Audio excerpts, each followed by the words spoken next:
नमस्कार, आपण पाहत आहात सह्याद्री न्यूज, आवाज महाराष्ट्राचा। मध्यरात्री भीषण अपघात, फुटपाथवर झोपलेल्या 9 जणांना डंपरनं चिरडलं।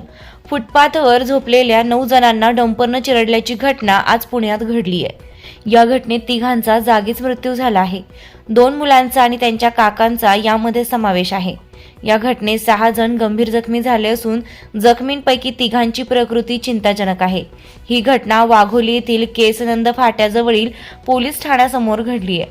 मध्यरात्री 12:30च्या सुमारास ही घटना घडल्याची माहिती आहे।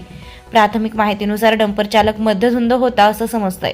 वाघोली फाट्यावर घडलेल्या या घटनेत MH12 VF 0437 क्रमांकाच्या डंपरनं चालकाने मध्यधुंद अवस्थेत फुटपाथवर झोपलेल्या लोकांना चिरडल्याची माहिती आहे। जखमींवर आयनॉक्स रुग्णालयात प्राथमिक उपचार करून ससून रुग्णालयात पाठवण्यात आला आहे, तर मृतदेह सुद्धा आयनॉक्स रुग्णालयातून ससूनला पाठविण्यात आले आहेत। डंपर चालक गजानन शंकर तोत्रे वय 26 वर्ष हा नांदेडचा असून पोलिसांनी त्याला ताब्यात घेतला आहे। त्यालाही उपचारासाठी ससून रुग्णालयात पाठवण्यात आला आहे।